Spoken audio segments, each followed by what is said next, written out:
Hi friends, welcome to the एवन बिनटेक। तो आज था हमारा पेपर एनटीपीसी का लखनऊ में। इलाहाबाद बोर्ड से भरे थे और लखनऊ में हमारा एनटीपीसी इलाहाबाद जोन से भरे थे दोस्तों। और हमारा जो एग्ज़ाम सेंटर था वो लखनऊ चारबाग से 24 किलोमीटर दूरी पे था, ठीक है ना। तो अभी देकर आ रहे हैं हम वहाँ से सेंटर से। हम बस रोडवेज बस द्वारा आ गए हैं अब चारबाग रेलवे स्टेशन, ठीक है ना।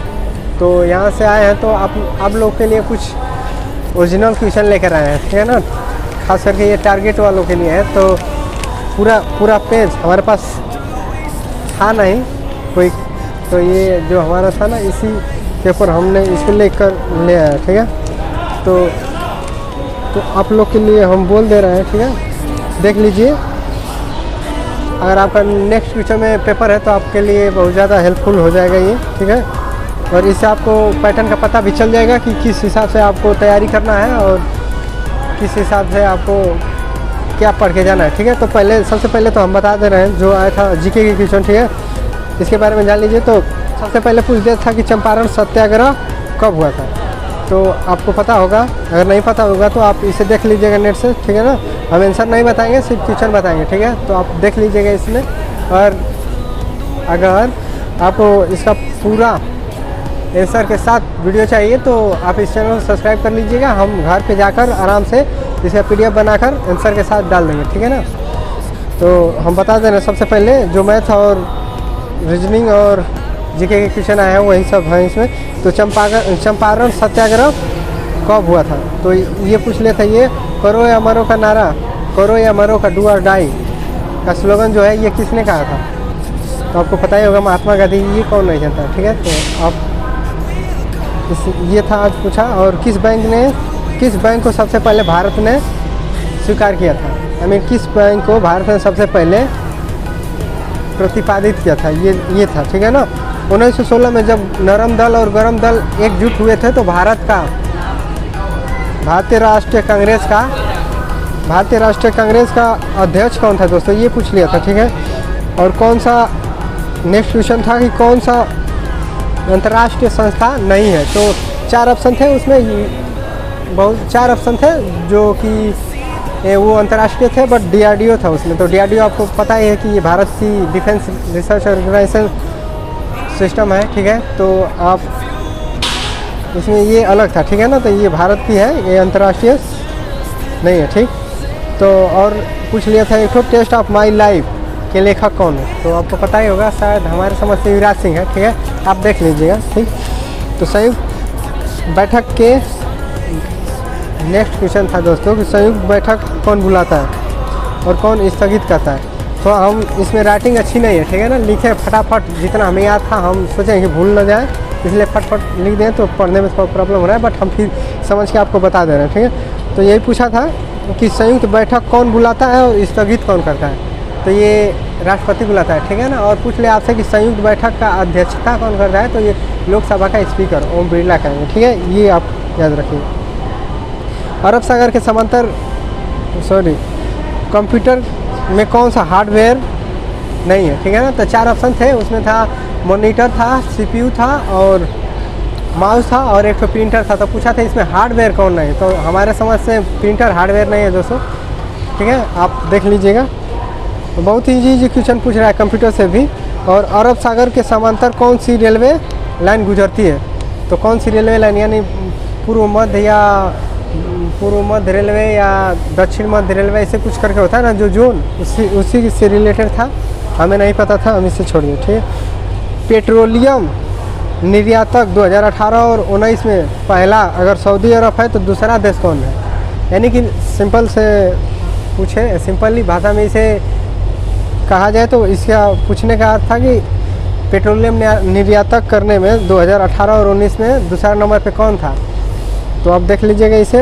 और अगला क्वेश्चन था कि बाईचुंग भूटिया ने रियो ओलंपिक में ध्वजवाहक होने से इनकार कर दिया था, ये किस चीज़ के समर्थन में थे। तो 4 ऑप्शन थे उसमें, शायद हमें ऑप्शन अभी याद नहीं है। एक तो था कि बेटियों के औरतों से भेदभाव, और एक तो था कि बच्चों के लिए खेल प्रशिक्षण की कमी। ऐसे करके 4 ऑप्शन था, कन्फर्म नहीं था मैं, ठीक है। तो हम छोड़ दिए। और मेन कारण पूछ लिया था कि क्या मेन कारण क्या था बंगाल विभाजन का। जो बंगाल विभाजन 1907 में हुआ था ना, शायद 1907 में जो बंगाल विभाजन हुआ था, तो उसका मेन रीज़न क्या था, यही पूछ लिया था। इसे आप देख लीजिए, इतने क्वेश्चन थे जो हमें अभी याद थे, ठीक है ना। ये जीके के। अब हम बता रहे हैं आपको मैथ के। मैथ में भी बहुत सारा क्वेश्चन हमने याद करके आया, ठीक है, आपके लिए सिर्फ। तो देख लीजिए, पूछा था पहला ही खतरनाक क्वेश्चन पूछ दिया था। खतरनाक नहीं, इजी था, ठीक है ना। जो नहीं पढ़ेगा उसके लिए तो खतरनाक हो जाएगा। किसी समबाहु त्रिभुज की त्रिज्या 2√3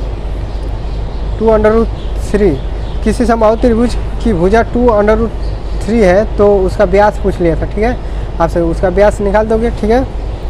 साइन 15 अंश का मान पूछ लिया था, तो साइन 15 अंश का मान आप सिंपली पूछ दे रहा है, तो आप जो जितने भी कॉस थीटा है ना वो सब याद कर लीजिएगा। और ख़ास करके इस पर ज़्यादा फोकस कीजिएगा कि साइन 15 अंश, कास 15 अंश, टेन 15 अंश, ऐसा करके जो होता है ना 15, 36, ये सब याद कर लीजिएगा। ये डायरेक्ट पूछ लिए जा रहे हैं, ठीक है।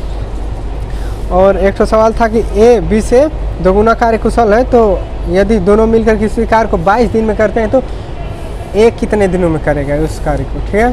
तो ये आप निकाल ही सकते हो क्योंकि आप टारगेट कोचिंग के स्टूडेंट हो, ठीक है।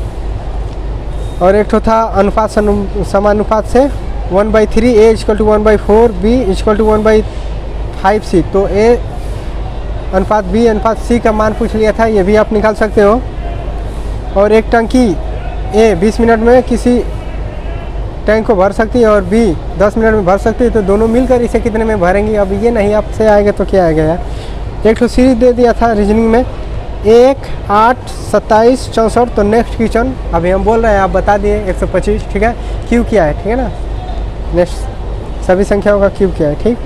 तो किसी नेक्स्ट क्वेश्चन था, हाँ, वर्क एंड टाइम से था। किसी काम को ए 6 दिन में, बी 12 दिन में और सी 24 दिन में करते हैं, तो तीनों मिलकर कितने दिनों में करेंगे। इजली हो जाएगा आपसे, ठीक है।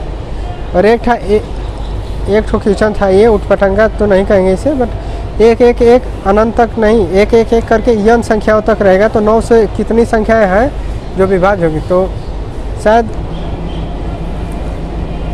तो नेक्स्ट क्वेश्चन देख लीजिए, ये था कि 5474 में क्या जोड़ा जाए कि 3, 4, 6, 8 से पूर्णतः विभाज्य हो जाए। तो इसका एलसीएम निकाल के आप उसमें डिवाइड करोगे, अगर जितना कम रहेगा वही ऐड किया जाएगा, ठीक है। ये तो आपको सर पढ़ाए हैं अच्छे तरह से। और एक तो क्वेश्चन था कि 0.8 × 0.8 × 0.8 माइनस 0.7 × 0.7 × 0.7 बाई 0.8 का होल स्क्वायर था, माइनस 0.56 प्लस 0.7 का होल स्क्वायर था। तो आप जानते हो सिंपली ऊपर माइनस है तो माइनस हो जाता है, तो 0.8 में से माइनस 0.7 हो जाएगा, ठीक। तो इसका आंसर 0.1 आ जाएगा। ये इजी था, ठीक है। और एक था अनुपात और समानुपात से क्वेश्चन था 12:51 डबल अनुपात यक्स अनुपात 17। तो इसमें यक्स का मान पूछ लिया था, तो आप ये भी निकाल सकते हो जहाँ तक हम जानते हैं। अगर आप टारगेट के स्टूडेंट हो तो आप इजीली निकाल लोगे, ठीक है। और एक तो पूछ दिया था कि AQ + BQ अनुपात AQ - BQ का अनुपात दिया है 183 अनुपात 158। तो इसका A और B का मान पूछ लिया था, ठीक है। तो आप निकाल देना इसका, ठीक है। और एक ठो क्वेश्चन था कि 3x/2y = 48/72 यानी 72, 48/72 दिया है। तो यहाँ पे x और y का मिनिमम मान पूछ लिया था, तो आप देखना सॉल्व कर दोगे इजीली इसे। और एक तो था कि 3:5 में क्या जोड़ा जाए कि 5:6 हो जाए, ठीक है। तो ये भी सर पढ़ाए अच्छी तरह से आप लोग को, तो आप देख लीजिएगा इसे भी। और सब तो हो ही गया शायद। अब अगर अब याद आएगा तो हम आगे बता देंगे आप लोग को। और रीजनिंग बहुत हलवा है इसे, ठीक है ना, एकदम हलवे की तरह, ठीक है। आप लोग इजीली उसे कर पाओगे। और सब अगर छूटे छटके क्वेश्चन रहेंगे तो हम इसी पे घर जाके इसी यूट्यूब चैनल पे अपलोड कर देंगे, ठीक है, विथ आंसर। तो आप इस चैनल को सब्सक्राइब कर लीजिएगा, ठीक है। पढ़ाई नहीं होगी तो इंटरटेनमेंट ही होगा, इससे क्या किया जाए, ठीक है। तो बस आप लोग इससे जुड़ जाइएगा, ठीक है। हर रेलवे एनटीपीसी और ग्रुप डी का जो पेपर होगा ना, सभी का हम यहाँ पे एनालाइज करेंगे, ठीक है। जीके, जीएस, साइंस जितने भी क्वेश्चन आएंगे हम सब हर शिफ्ट के हर रोज़ हम आपको इस पर अपलोड कर दिया करेंगे और आपके लिए बेनिफिट भी रहेगा। और आपका पेपर आने वाले समय में है या ग्रुप डी की तैयारी कर रहे हैं तो उसके लिए भी ये बेनिफिट है, ठीक है ना। तो आप इस चैनल को ज़रूर सब्सक्राइब कर लीजिएगा, ठीक है। और चलिए, अगर आप ज़रूर जाना यार, अगर पेपर देना है ना यार, देखो अगर तुम्हारा एनटीपीसी का पेपर आया तो तुम्हें जाना चाहिए देने के लिए, ठीक है, हमारे समझ से, क्योंकि बहुत ही हलवा पेपर आ रहा है, बहुत ईजी। ये समझ लो कि इसका कंपेयर ग्रुप डी भी नहीं करेगा, इसकी अपेक्षा ग्रुप डी थोड़ा सा हार्ड हो जाएगा, ठीक है। भले ही ये ग्रुप डी से अच्छा पोस्ट है, बट ये जो क्वालिफाइंग के लिए इसमें अभी तो सबको पता है कि अभी CBT 1 हो रहा है, अभी CBT 2 भी होगा। तो ये बहुत ही ईजी क्वेश्चन आ रहा है और इसमें आपको समझ लीजिए कि रेलवे आपको मौका दे रहा है, ठीक है ना, अपने अंदर ज्वाइनिंग होने का। तो आप जाओ, यहाँ पे जाओ और सेलेक्ट हो जाओ, ठीक है, क्योंकि ऐसा मौका नहीं मिलेगा, क्योंकि बहुत सारे बच्चे छोड़े हैं। हम जहाँ पे थे ना, वहाँ पे समझो 20 में से 7 लोग थे हमारे लाइन में थे, ठीक है। 20 लोगों में से सिर्फ 7 लोग हमारे लाइन में थे दोस्तों। तो आप समझ सकते हो कि कितने लोग छोड़ दे रहे हैं पेपर को, बहुत ज़्यादा छोड़ दे रहे हैं पेपर को। तो जाओ यार, ज़रूर जाना, ठीक है। अपने मम्मी पापा का सपना अगर पूरा करना चाहते हो तो इस वाले को तो देना ही होगा, ठीक। इस वाले पेपर को दे दो और इसके बाद जो होगा वो अच्छा ही होगा। अगर थोड़ा सा भी सर से तैयारी की हो, 1-2 महीने भी ना, लॉकडाउन के बाद 1-2 महीने भी अगर तुम पढ़ाई को दिए हो अपना समय, तो यूँ समझ लो कि तुम कर लोगे, ठीक है, और अच्छा करोगे, ठीक है। 80+ अटैम्प्ट आराम से कर लोगे अगर टारगेट कोचिंग में पढ़ रहे हो तो, ठीक है ना। हम भी टारगेट के स्टूडेंट रह चुके हैं, साल भर हुआ हमें छोड़े हुए, ठीक है। तो इससे पहले हम अभी लाइफ का पहला पेपर दे रहे हैं ये, ठीक है ना। इससे पहले रेलवे एयरफोर्स दे रहे थे, बट उसमें सक्सेस नहीं हो पाए, 1-2 नंबर से हमेशा हमारा नहीं होता था, ठीक है। तो खैर उसे छोड़िए, ठीक है। हम रेलवे का पहली बार देने आए और अनुभव अच्छा रहा है हमारा, ठीक है ना। अगर CBT तो CBT 1 क्वालिफाई हो जाएगा, अगर CBT 2 क्वालिफाई करना है तो हमें अभी ज्वाइन करना पड़ेगा, लग रहा है। टारगेट सर की कमी महसूस हो रही थी हमें, चंद्रशेखर सर की कमी महसूस हो रही थी, तो हम आएंगे, ठीक है।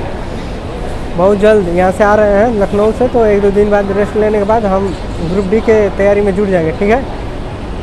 तो अच्छे से पढ़ा जाएगा वहाँ पे, ठीक है। और सारे जितने भी रेलवे के एग्ज़ाम हो रहे हैं, जितने भी फर्स्ट और सेकेंड शिफ्ट के, सभी के GK GS और साइंस के क्वेश्चन हम आपको इस पर अपलोड कर दिया करेंगे हर रोज़, ठीक है ना। तो आप इस चैनल को सब्सक्राइब कर लीजिएगा। चलिए फिर, अगर आपका आगे पेपर है तो आपके लिए all the best, good luck. आप जाओ और पेपर देना, ठीक है। आप हाँ, तो एक बात आपसे कहना भूल गए थे कि अगर आपका नेक्स्ट शिफ्ट या अगले दिन अगर पेपर है तो आप 2-3 टॉपिक है उस पर बहुत ज़्यादा फोकस करके जाइएगा। इसमें हमने देखा कि साइंस पे तो क्वेश्चन आ नहीं रहे, ठीक है। तो आप अगर साइंस पढ़ रहे हैं तो अपना टाइम ख़राब कर रहे हो, ठीक है। साइंस मत पढ़ो, एक भी क्वेश्चन आज नहीं आया था साइंस का। और अगर आपको फोकस करना है तो महात्मा गांधी जी पे कर लीजिएगा, क्योंकि इनको किसी शिफ्ट में नहीं छोड़ा है। रेलवे महात्मा गांधी को किसी भी शिफ्ट में नहीं छोड़ रहा है, ठीक है ना। तो महात्मा गांधी जी को थोड़ा आप डीपली पढ़ लीजिएगा। इसरो और DRDO को भी अच्छे से पढ़ लीजिएगा, ठीक। और मोदी सरकार की जितनी भी योजनाएं चल रही है इस समय, नई बेटी बचाओ बेटी पढ़ाओ, जितने भी नई योजनाएं चल रही हैं उससे आप अच्छे से पढ़ लीजिएगा, ठीक है। और ये 3-4 टॉपिक भी कर लेते हो तो आप 5 से 7 क्वेश्चन आराम से कर लोगे, ठीक। उसके बाद तो करंट वारंट कुछ नहीं रहा है, ठीक। और आज तो साला हद कर दिया एकदम। मैं वो बोलते हैं क्या, साइंस का और केमिस्ट्री का एक भी क्वेश्चन देखने को नहीं मिला है। साइंस और केमिस्ट्री से एक भी क्वेश्चन, बायोलॉजी से शायद हमें याद नहीं आ रहा है, एक आध ठो था बायोलॉजी से, शायद कुछ क्या था याद नहीं आ रहा है क्लियर। बहुत ईजी था वो, बिना पढ़े ही आप कर दोगे, ठीक है ना। तो साइंस मत पढ़ो, मैथ में time work profit and loss पढ़ लो, ठीक है। और एवरेज पढ़ लेना, ठीक। और एक ठो थोड़ा सा ये पढ़ लेना, LCM HCF पढ़ लेना, ठीक है ना, अच्छे से। LCM HCF में AQ ऐसे कुछ करके देना, 1 का स्क्वायर इंटू फिर 2 का स्क्वायर इतना करके दे देता है, ये वाला पढ़ लेना। ऐसे देकर दो क्वेश्चन देकर इसमें से LCM पूछ रहा है तो ये वाला पढ़ लेना, ठीक है। इस पर 2 क्वेश्चन था हमारा, तो ये पढ़ लेना और फिर आप अच्छा कर जाओगे, ठीक है ना। बस इतना भी कर लेते हो तो आप अच्छा कर जाओगे, आगे से थोड़ा मोड़ा पढ़े हो तो, ठीक, बहुत अच्छा कर जाओगे। आप जाओ पेपर दे के आओ। All the best, thank you, good luck. और एक बात, अगर आप पेपर देने जा रहे हो तो अच्छे से कपड़ा पहन लेना, क्योंकि ठंड का मौसम है, बहुत तेज़ ठंड लग रहा है। एक दो चादर उधर ले लेना बिछाने के लिए भी और ओढ़ने के लिए भी, ठीक है ना, ताकि आप जहाँ कहीं भी रुको तो अच्छे से रहो, ठीक, ठंड ना लगे, ठीक है। All the best, good luck.